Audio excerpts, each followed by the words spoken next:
Hi Tarot Tribe, it's Ethany, and today is day 19 of 31 Days of Tarot. And today's topic is rather delightful. I'm just going to try and... I forgot to grab a few things. And as you all know, I don't like editing, so... I'm just going to try and grab one more crystal. Okay. So today's topic is your tarot rituals before, during, and after. So I've done a blog post on after, and a video on cleansing and clearing out, which I certainly do. So I'm not going to cover that because I've already talked about that. So if you want to see that, go find my tutorials page and check that out. But what I will talk about is before and during. So I'm quite the ritualistic person, being a witch and all. I think a lot of witches are. And so I love ritual. So these are the things that I do, and I've written it down so I don't forget.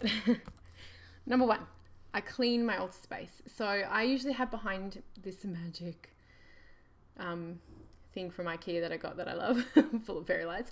I have a working table, and I will wipe that off. I have a kid. It's in the living space. I work from home.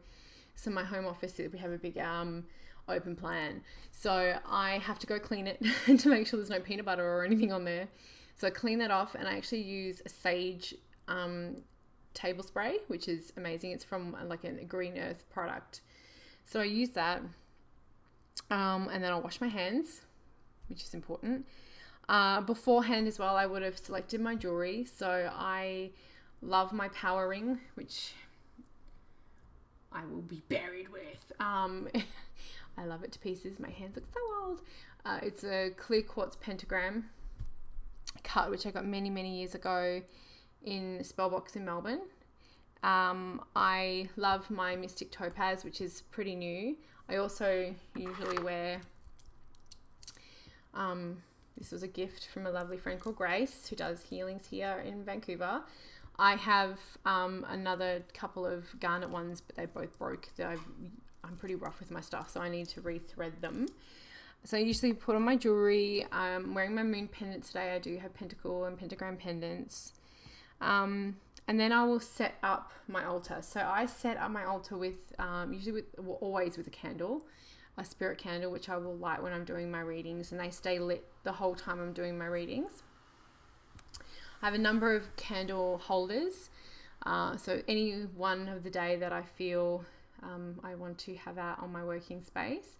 And then I will choose the crystals that I want to have out. Oh, these are so lovely and cold. Oh, these are all out on a beautiful bowl that my neighbor and friend gave to me. I always have clear quartz. This one looks like the sky. It's so pretty. Clouds in the sky. I always have clear quartz. Always have a piece of smoky quartz as well. I usually have citrine. So clear quartz for magnification and clear messages. Smoky quartz for protection and making sure that you're getting the right messages, which is important, like for the right people. I love amethyst for opening up the third eye, the higher chakras. And for a psychic boost. Shadowkite for protection. This is like I always call this my sea turtle stone because it just feels like a sea turtle. I have a oracle stone, a vision stone, which I usually have on there. I love me some geodes. These have been dyed, but I just think aesthetically they're really pretty, so I don't really use them for anything else. And I usually always have citrine out too. I've got some really beautiful pieces of citrine. For joy, I like to bring a level of joy and to my reading. So a lot of people ask when especially clients that come back, do you pick those stones for a reason? I'm like, yes, my stones that I have, and they could be the different ones that are out on the altar, but they're all chosen to be in that altar tray for a reason. It's like I've got a lot of rose quartz in there for love. I've got garnet for protection. So yeah, it's all been chosen. The specimens that I have in there have been chosen for a reason. So I may play around with those. So I set that up, put the candle down. If anyone's had a reading from me, they know what it looks like. And then I will burn me some sage and palo santo. So usually takes a bit of time.